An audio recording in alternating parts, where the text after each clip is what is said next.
Welcome to 221B Baker Street by way of the Southgate Bridge. I'm your host, Zachary here, Sherlock Holmes fanatic, Sherlock, whatever you want to call me, and with me, as always, is everyone's favorite regular, irregular, Karen Vera. Hi, Zach. Apparently, biology dictates reality. Indeed. So we, of course, turned off the episode, turn it upside down, and we are starting right from the crime scene of the last episode, which I don't think they've done that often in elementary, if at all. Very rarely, I think. I think maybe in the distant past, maybe might have, but I don't recall it pretty sharply. So, yeah, it's a fresh way to open the episode. Yes, indeed. So, of course, they're investigating the scene, and the second Joan sees being occurred, she knows something's up. Yes, and Sherlock knows this when she knows this. Exactly what I'm going to say. Watson knows something's up, and Sherlock notices that Watson notices something up. This is very fast observation from these two. And so she finally, of course, can't wait to she finally tells him about the mole and everything, and he's so angry. But I think his anger is and of course he apologizes for later, but it's mostly more out of concern for her. I think because thinking about this episode, I really think Joan played an important part. Maybe not important, but she did play a part in the death of Emile. I mean, she put him in harm's way because she insisted on, continued espionage from him, and she should really be feeling more remorse than she does in this episode. I think it's pretty serious stuff what she did, and I think she's sorry, but she's quite defiant in this episode. I'm not knowing what we know. I'm not sure. I mean, I understand that she would feel some guilt, but I don't think she really had too much. Well, of course, she knew about it. She was using him. He was a mole way before she even got involved, and him being a mole is what got him killed in the first place. Yeah, but she wanted to stop it way sooner than she was ready to let him stop. So. I think that more weight could have been put into that, but there's more to discuss in this episode. So we're carrying on into Sherlock and Joan coming to terms with what had happened with Emile. And Sherlock's line about when I just called my father the devil incarnate, was that real? I should have read down. I don't know why I did it. Actually, Zach, this episode is just full of quotable quotes. I mean, all my notes are basic quotes from the episode. So yes, that whole little tirade that Sherlock expresses about the dangers of his father is beautifully acted, beautiful to watch. It was really had a lot of crunch to it. It was a pleasure to see Johnny Lee Miller go at it in that way. Sure, and Watson finally, he just got such fury about it. Yeah, I know these two detectives are pretty, even keeled most of the time, but when the stakes are raised, it's dramatically brought to, dramatically great to see in the episode. And I'm gonna share more a little bit on all the things that were said in this episode. These are all great lines.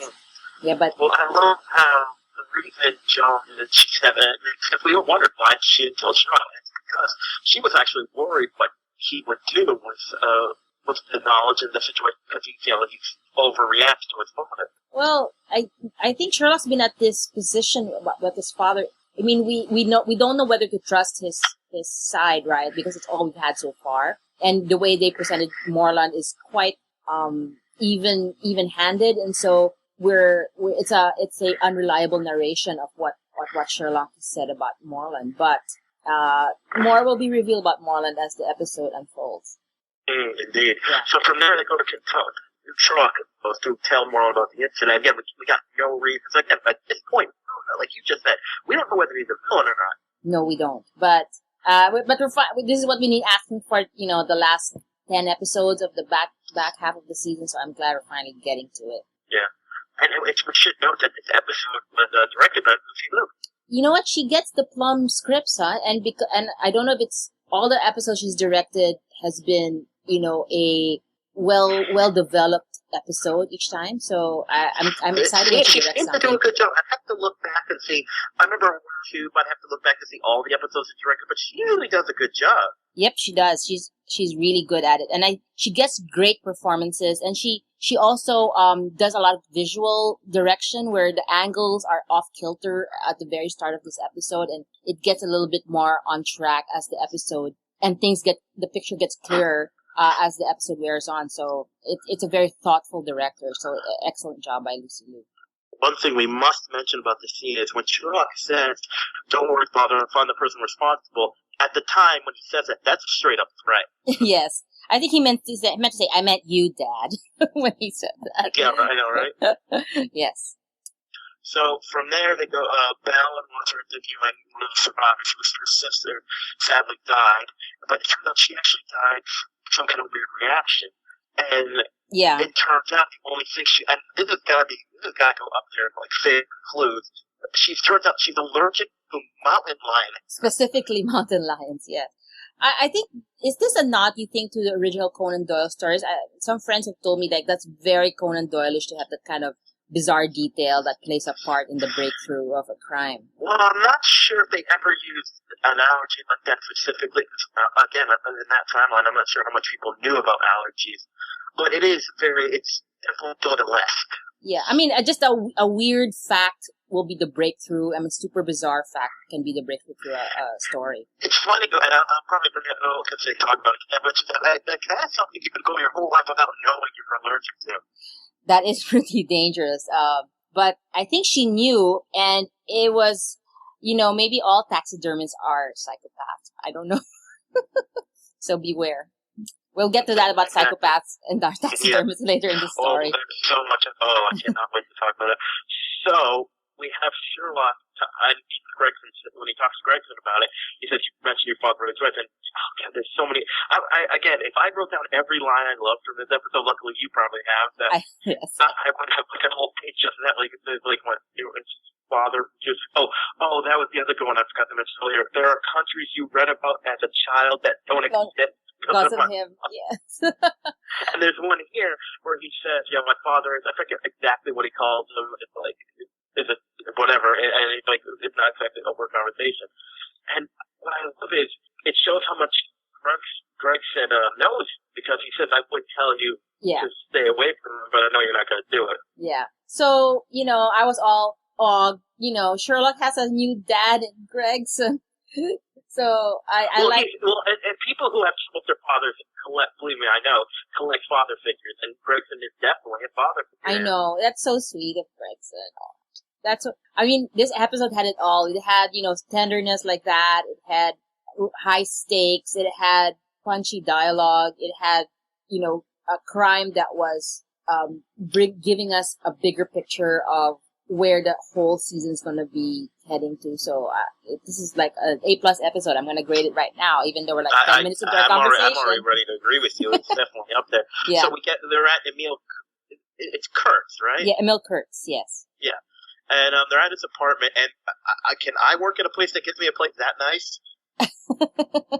No, it's a nice perk of the job. So. Well, without the surveillance, but Sherlock has this great thing and I love how there's so many points to what he says. I've never heard about this belief. There's a way to pronounce it, but he talks about how like biology and perspective, like how to a mouse we'd be giants, but to a giraffe we'd be small. And he's talking about because of surveillance devices, but he's also talking about because he worries about. Well, and we find out later again when he brings up his mother, but right now he's talking about the fact that he is.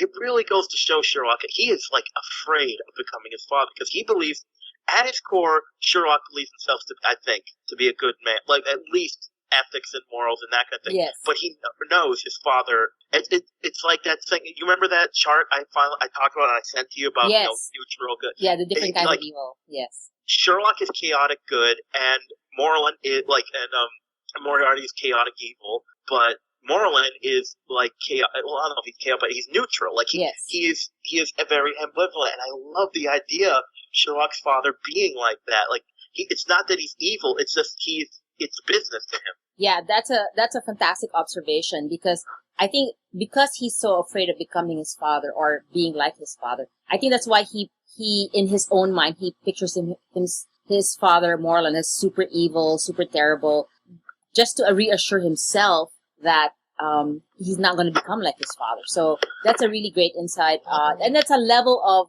of depth we get in this episode, even though that's never explicitly shown in the episode. So it's amazing what 4 years of good TV shows could lead to an episode like this.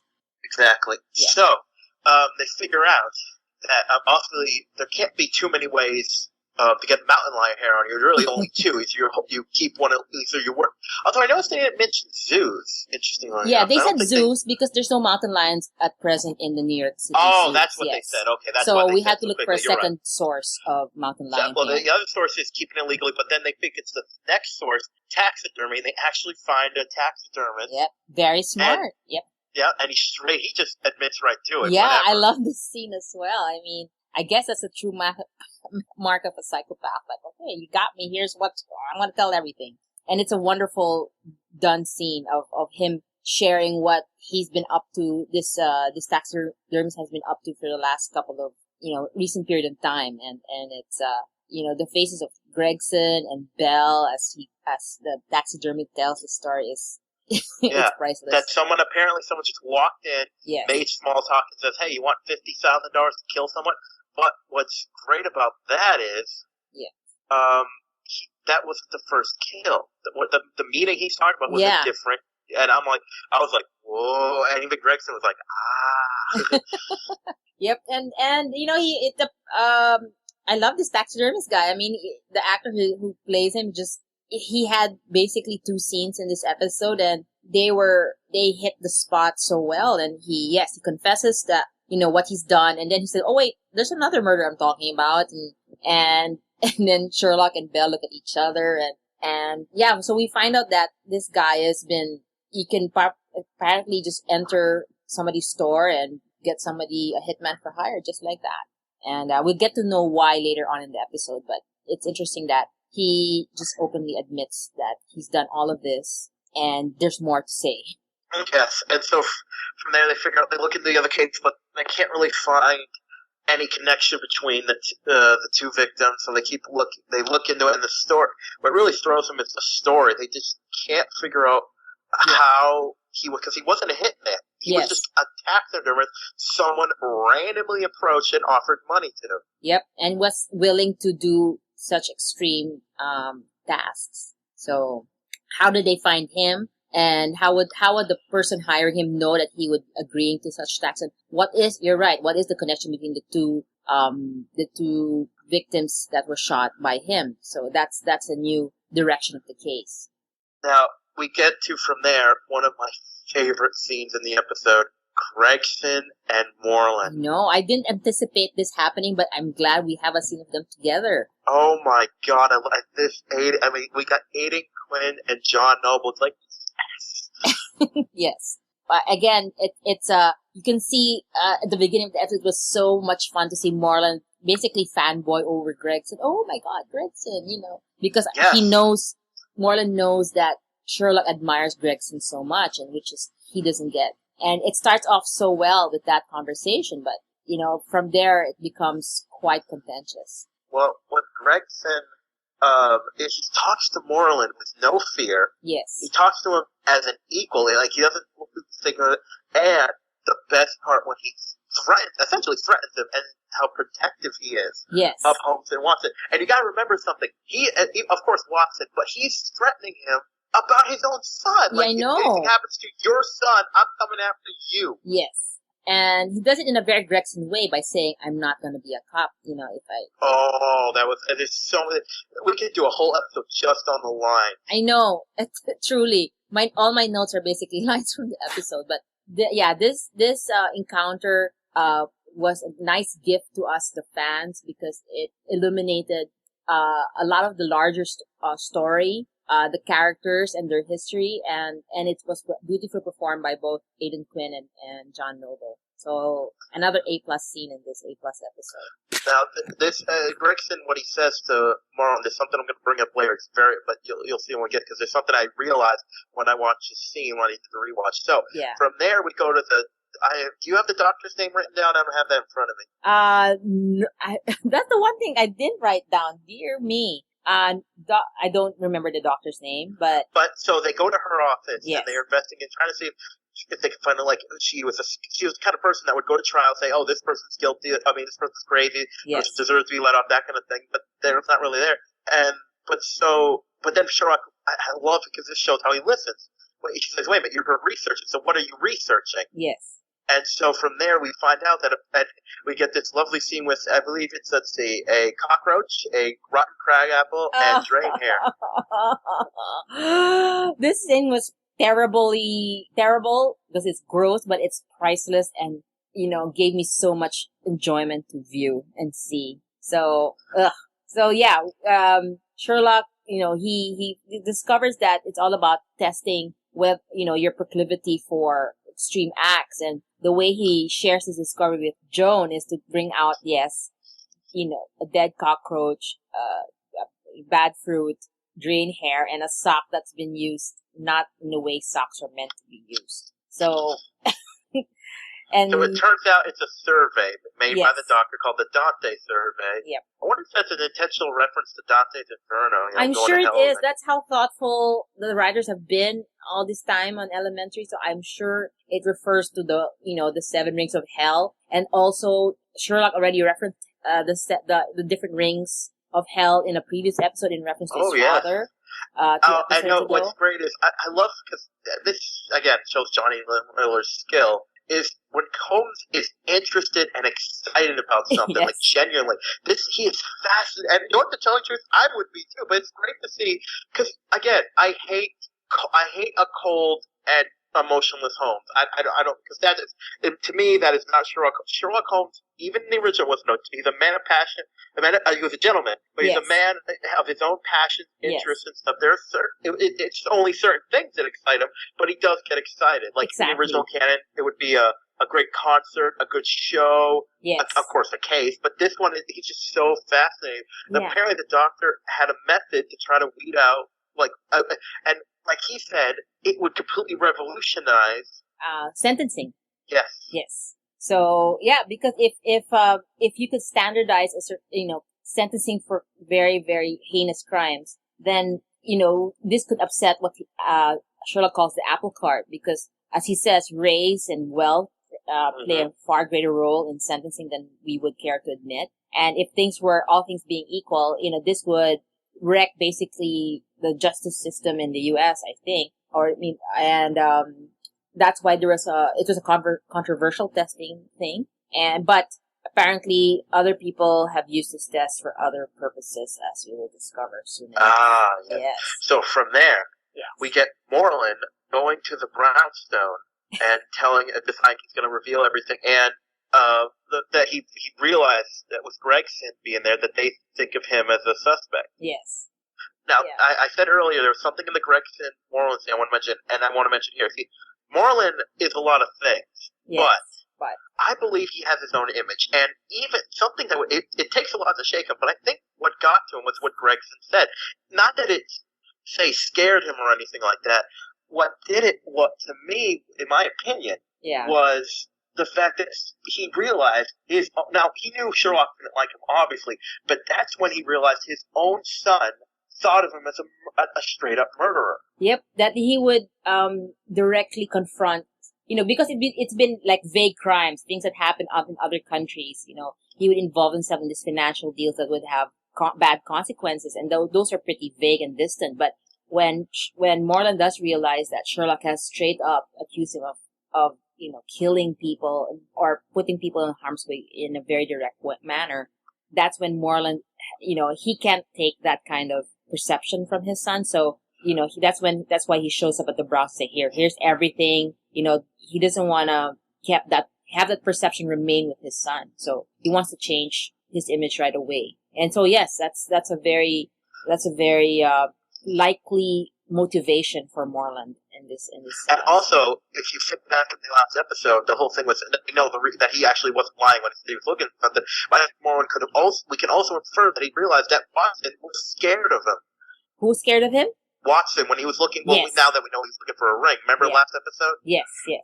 So that affected him too. yes. So because it considered this, raising the stakes again, in this, in the midpoint of the episode. So we have more to chew on and more to yes, exactly. Yeah.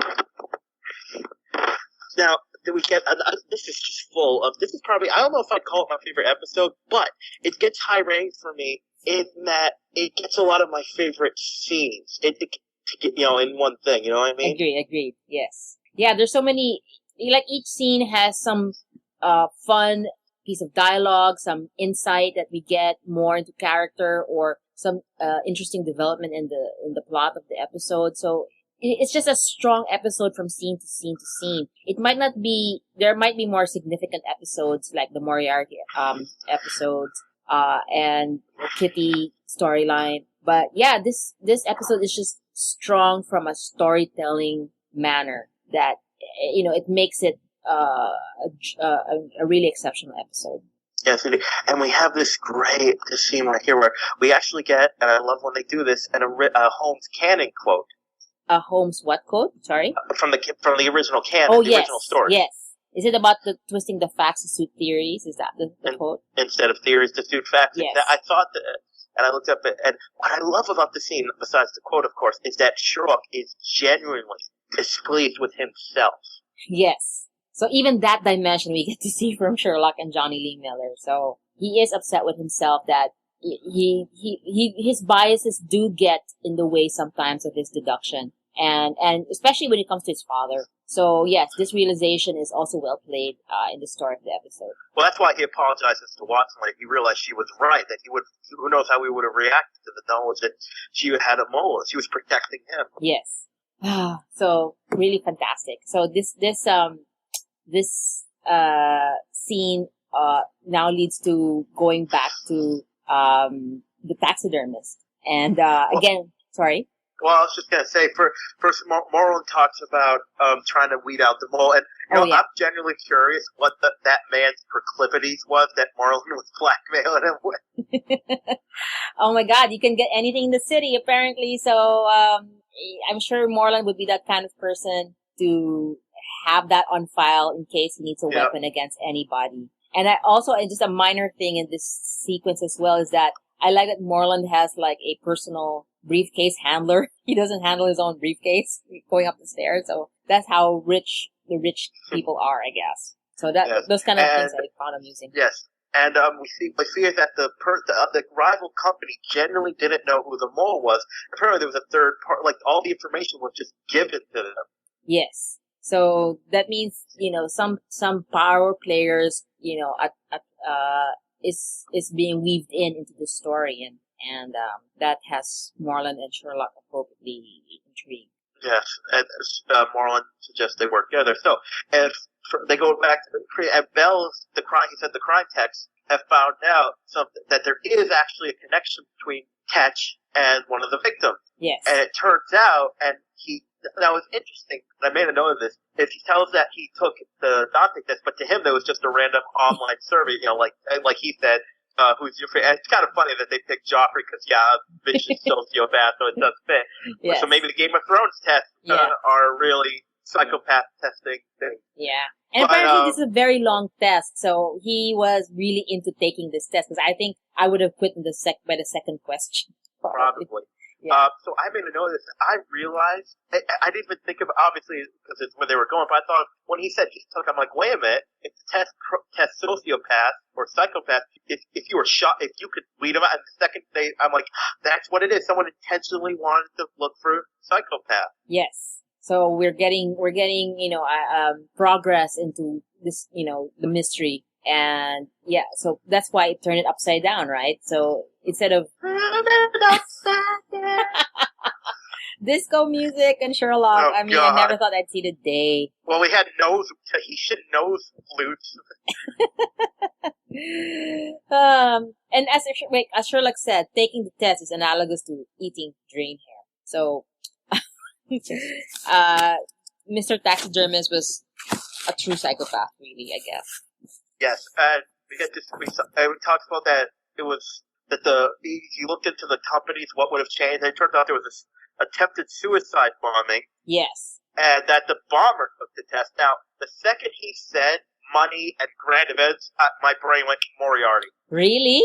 That didn't come to me at all. Oh yeah, it was right when he said that it was just, no one was hurt, it was just an attempted bombing, and it shut down business. I'm like, that sounds like something, because it reminded me of what Moriarty did with that. The Macedonian, Macedonian the money currency, yeah.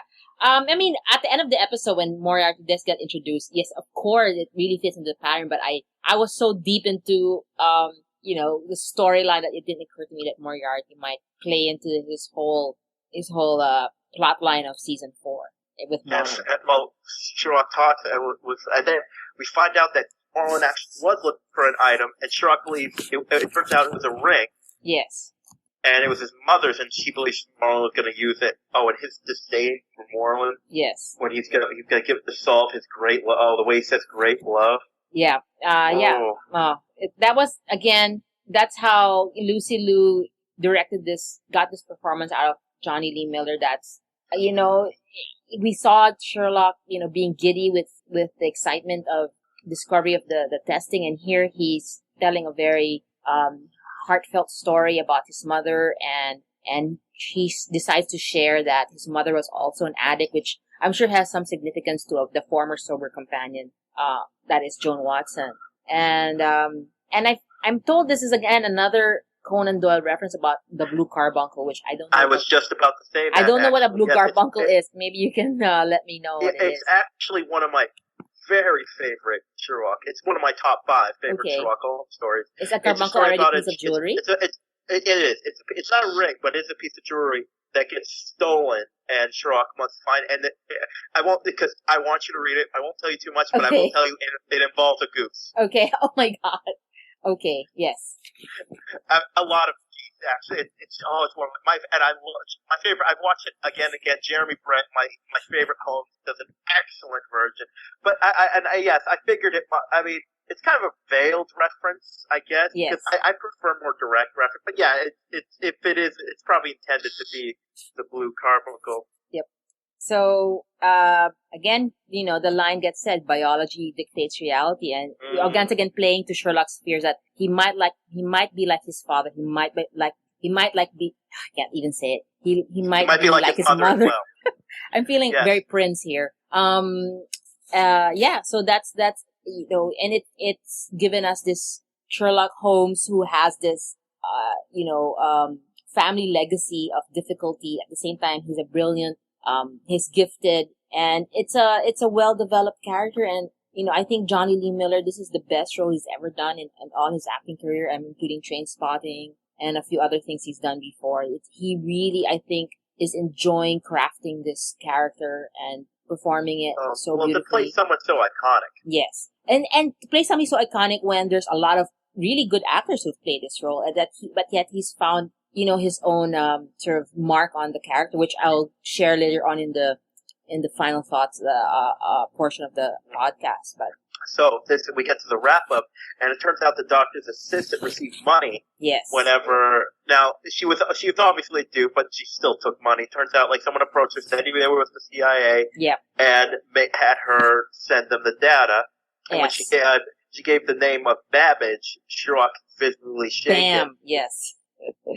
And this poor assistant. I mean, I actually believe that she got trapped into. Oh, me too. Yeah, so she was stuck between two difficult situations, and well played even for her minor character. So, but in the end, yes, she mentions Babbage, and this is when Sherlock, has almost literally a light bulb over his head on what's going on now.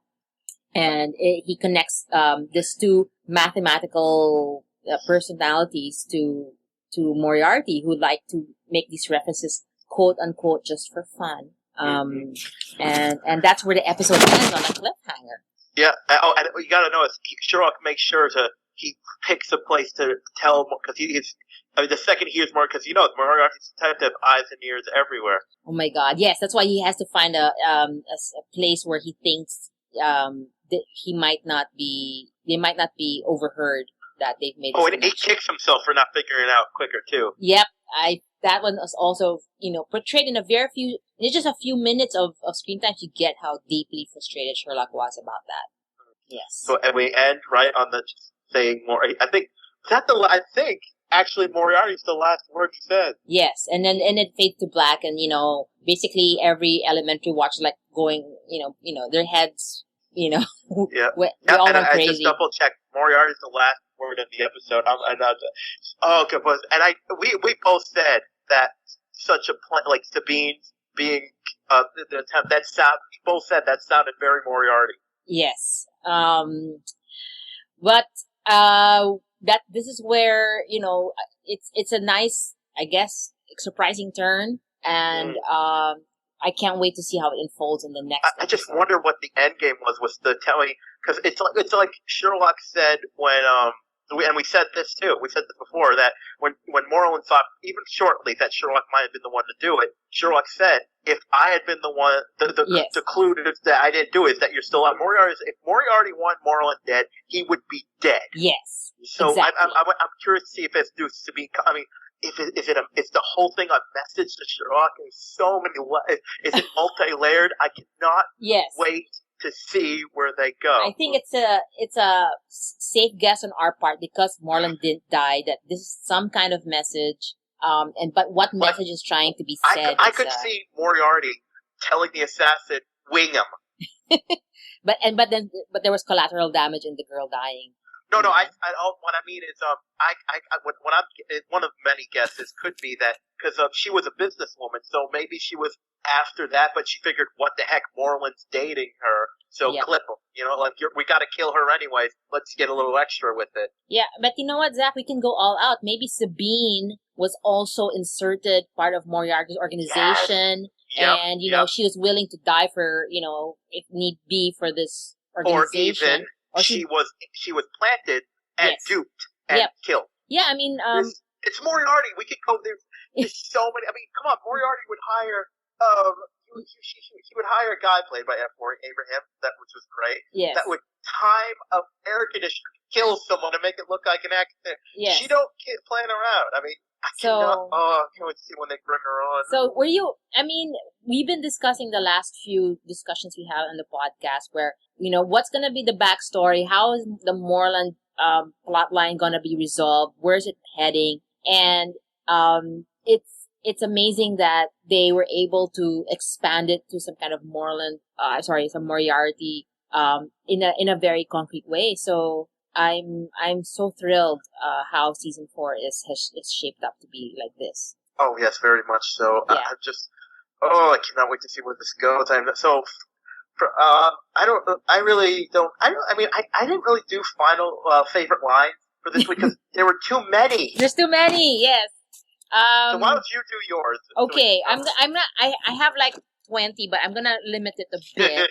We should just post them on the yeah. So the whole reference about how perhaps I underplayed the danger, perhaps consistently referring to my father as the devil incarnate wasn't clear. He has armies on his payroll. He has mercenaries on speed dial. There are countries that you learn the name of as a child that no longer exist because of him. So I mean, that whole delivery is just pitch perfect, and it really paints a picture of how does he make it so believable too? Yeah, exactly. And a few other things, but let me just go straight to, you forgot your drain hair. So that was delivered by Joan. That was so hilarious. And I like even the callback to that's what the law says when Sherlock is trying to, when he's asked, Moreland Holmes related to you? That's what the law says. And so, and then, let me just say the last one. I always get Joffrey, which is like hilarious. But there's more. I mean, but like I said, let's just go with those choice ones for now. I mean, okay. I think people who watch the show will know how the dialogue in this episode is really exceptional. Very much so. So for me, final thoughts on the episode. And we touched upon this. It's not my favorite episode, but it stands alone.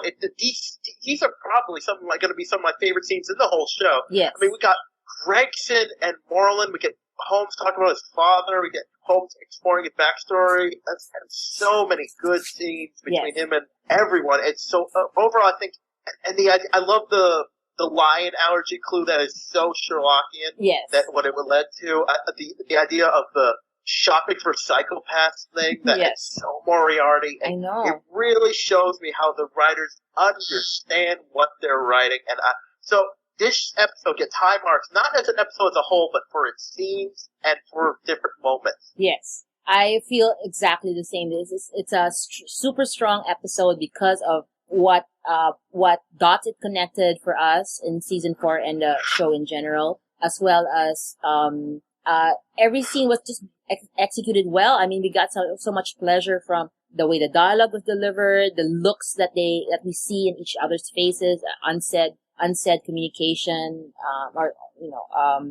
so. And the other larger idea I had about this episode is like, we saw Johnny Lee Miller in his full Sherlock mode, and it's distinct, I think, a performance from what I've seen from other Sherlock Holmes TV shows, because this is a Sherlock who's excited by knowledge, who's thrilled, he wants to share and make others gain from the knowledge that he's discovered. He's not out to say, I'm smarter than you dum-dum, and why didn't you get it? And I'm a superstar because I got this information right away. He is the opposite of that. He wants others to be as smart as him as much as possible. In a way, of course, it's also an ego thing that it shows how intelligent he is, but it's that approach to making Sherlock an intelligent and brilliant man is super entertaining and gives Johnny Lee Miller a chance to shine and show off his acting skills. So that's I don't know why I'm realizing this after 4 years of watching the show, but it finally came together that, he's a Sherlock who wants people to be as smart as him, and it's not a bad thing. So that's the sort of the larger idea I had about this episode. Yes, I agree completely. That's a very good assessment about the episode and the show overall. I'm very happy. I cannot wait to see where that goes. Is there anything else you want to add before we depart? Well, we have just 2 more episodes left in season 4, so I hope, we're probably going to be just, racing to have more, our notes will be all pure dialogue again, probably in the next podcast episodes. So bear with us, listeners. But yes, it was a wonderful discussion. I love this episode, and thanks very much. I'm glad I got to talk to you about it, Zach. All right, so it's just a couple more episodes left for now. Me and Karen must depart, for the gate is afoot.